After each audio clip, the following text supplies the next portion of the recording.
हाय रजत, hello sir. Congratulations, इनवो का result आया आपका। तो कैसा फील हो रहा है? पहले अपनी फीलिंग्स के साथ स्टार्ट करते हैं। सर बहुत ज़्यादा उम्मीद थी कि इनमो हो जाए, टीएसटी वगैरह का। आईएमओ का शुरू से ही वो रखा था, पिछले साल भी नहीं हुआ था, तो इस साल तो बहुत ज़्यादा खुशी हुई कि हो गया फाइनली। तो कैसे, मतलब सबसे पहला थॉट क्या था आपको? कब आया कि मुझे आईएमओ करना है? जैसे आप बता रहे हो पिछले साल भी ट्राई किया था, आपको कब आया कि आपने आईएमओ करना है? मुझे मैथ्स शुरू से अच्छी लग रही थी, खासकर अलजेब्रा एंड ज्योमेट्री वगैरह। तो मेरे बड़े भैया वो मुझसे 4 साल बड़े, तो उन्होंने भी मुझे गाइड किया था कि मैथ्स अगर अच्छी लगे तो अच्छे से कर लो, हाई लेवल में चले जाओ, क्योंकि छोटे मोटे में नहीं होता ज़्यादा। तो उन्होंने मुझे कुछ कुछ किताबें दी जेईई वगैरह की, तो उससे और भी ज़्यादा इन डेप्थ लग रहा था। तो ओलंपियाड का देखा, तो ओलंपियाड वाली मैथ्स भी और अच्छी लग रही थी, तो फिर ऐसे ही बढ़ता गया मोमेंटम के साथ। तो नहीं, मैथ आपको अच्छा लगता था, लेकिन स्कूल मैथ्स और ये मैथ्स में बहुत फर्क होता है ना। नॉन रूटीन मैथमेटिक्स इसको कहा जाता है। तो आपकी जर्नी स्कूल मैथ्स से नॉन रूटीन मैथमेटिक्स तक कैसे हुई? जैसे स्कूल मैथ्स में शुरू में एसओएफ वगैरह के ओलंपियाड्स देते थे, तो उससे थोड़ा बहुत इनबिल्ट हुआ कि ये वाला टॉपिक अच्छा लग रहा है। फिर अगले साल के एसओएफ की वो बुक खरीद ली, जैसे 6th में तो 7th की खरीद ली, फिर वो भी करने लग गया। तो मेरे भाई ने भी देखा, तो उसने बोला कि ये वाली भी कर ले, 8th की भी कर ले, समझ आ रहा है। तो फिर ऐसे एक वो दूसरे टॉपिक्स की होती है, जैसे कि पाथ फाइंडर वगैरह मैथ्स में, तो वो भी तैयारी की थी ज्योमेट्री वगैरह की, तो उससे अच्छा लग रहा था जैसे कि। तो ऐसे आगे बढ़ता गया, तो हो आपने गया। इस तरह से अपनी जर्नी को जो मोल्ड किया नॉन रूटीन मैथमेटिक्स में। तो मतलब आपने सबसे पहले 6th में ही ये बात सोच ली थी, है ना, कि मुझे आईएमओ के लिए जाना है, और जो एम आपने एक सेट किया अपना टारगेट। ग्रेट। जब आपका टॉपिक्स की आपने बात करी, है ना, तो क्या मैं आपका फेवरेट टॉपिक पूछ सकता हूँ? अलजेब्रा। अलजेब्रा। कुछ ऐसा इंसिडेंट अलजेब्रा के रिलेटेड जो आपको 6th 7th 8th 9th 10th कभी भी पढ़ा हो, लेकिन आज तक आपके जहन में हो वो? ऐसा तो कुछ नहीं था स्पेसिफिकली कि याद है। और कोई वीक टॉपिक आपका? वीक कॉम भी लगता है, क्योंकि वो नेचुरली बिल्ड नहीं किया है, मतलब कि क्वेश्चंस देखे और फिर सॉल्व किया है। तो वीक टॉपिक को आप ओवरकम कैसे करते हो? अपनी वीकनेस को ओवरकम कैसे करते हो? प्रैक्टिस के साथ। प्रैक्टिस के साथ।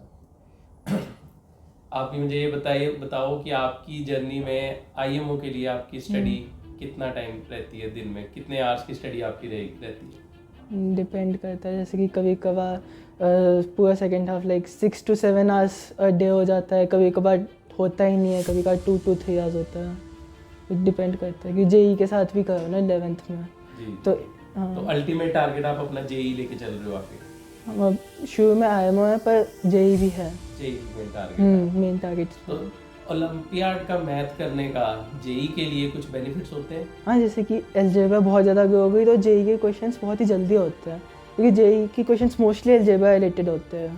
क्योंकि बहुत लोगों के मन में ये होता है कि मैंने तो जेईई को टारगेट करना है, मैंने जेईई करनी है, तो उसके लिए मैथ्स करना है। तो मैथ्स ओलंपियाड एक बेस्ट वे कैसे है जेईई तक पहुंचने के लिए? मैथ्स के वो सेंस देता है, जैसे कि अगर आपको किसी टॉपिक का ज़्यादा इन डेप्थ जा रहे हो, तो ऊपर ऊपर के क्वेश्चंस हो जाते हैं। जेईई भी इन डेप्थ जाता है, तो आपको उस लेवल में सोचना आना चाहिए, और ओलंपियाड के थ्रू उस लेवल में सोच पाते हो। तो मतलब आप अपनी थॉट प्रोसेसिंग जो है ओलंपियाड के थ्रू डेवलप कर सकते हर हो, टॉपिक जो अल्टीमेटली आपको जेईई के लिए तैयार करती है। हाँ, जेईई में बस एक एक्स्ट्रा ज़्यादा मेहनत करनी पड़ती है रिलेटेड टू एक कैलकुलस एंड ऑल, जो कि अलजेब्रा से इन शॉर्ट आप सेंस ले ही लेते हो। तो आप बताना चाहोगे आपने कौन कौन सी बुक्स फॉलो की अपनी जर्नी में? मैंने अरिहंत की जो पब्लिकेशंस की जेईई वगैरह की होती थी शुरू में, तो वही करता था। उसके बाद पाथ फाइंडर और ज्योमेट्री के लिए ईजीएमओ करता था, और एक कॉम्बी की पाब्लो काफ़ी अच्छी बुक थी, वो भी की थी मैंने, ताकि कॉम्बी थोड़ी स्ट्रांग हो जाए, क्योंकि वो वीकर टॉपिक था। तो आपने मतलब अपनी वीकनेस पे बहुत मेहनत करी है। हाँ, क्योंकि वो नेचुरली बिल्ड नहीं किया था। नेचुरली बिल्ड नहीं किया था वो। तो अब कॉम्बी कैसा लगता है? अब तो अच्छा लगता है। अब अच्छा लगता है। हाँ। तो मतलब आपकी जो आपने मेहनत करी उसका रिजल्ट आपको आज मिला है, आई थिंक, है ना? तो आगे का क्या टारगेट लेके चल रहे हो? यहाँ से आईएमओ टीसी से अपने आप को कैसे आगे के लिए प्रिपेयर करोगे? टॉप 6 मार्क के गोल्ड के लिए टारगेट करना है। Very good. ये आपने अपना एम बनाया है। तो उस एम तक पहुँचने के लिए आपका रोड मैप क्या है?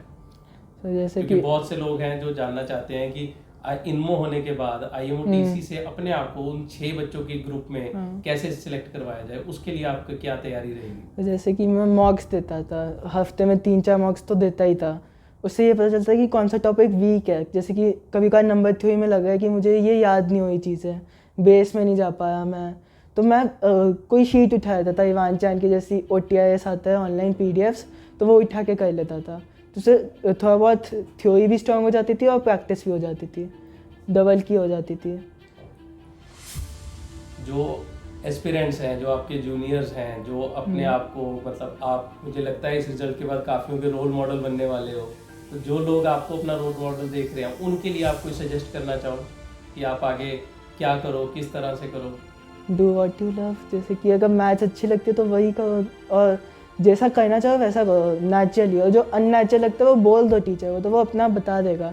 जैसे कि इधर श्री चैतन्य के टीचर्स को मैंने बोला कि मुझे कॉम्बी अननेचुरल सी लगती है, तो उन्होंने बता दिया कि ऐसे ऐसे पाब्लो के थ्रू बिल्ड करो, इवान चांद की कोई PDFs दे दी थी उन्होंने, उससे बिल्ड करो, तो उससे अब अच्छा लगने लगा है। जैसे खुल के बोल दिया वो सबसे, तो फिर प्रॉब्लम सॉल्व हो जाती है। ग्रेट, आपने बहुत अच्छी एक बात बोली है कि अपनी वीकनेस को छुपाना नहीं है, हाँ। उसको ओपनली बताओ, तभी आप उस पर काम करके जो है इस लेवल पे पहुंच पाओगे। Yes sir. ग्रेट यजत, आपको बहुत बहुत मुबारक आपके रिजल्ट के लिए, and all the best for your IMO। Thank you sir. Subscribe for more content.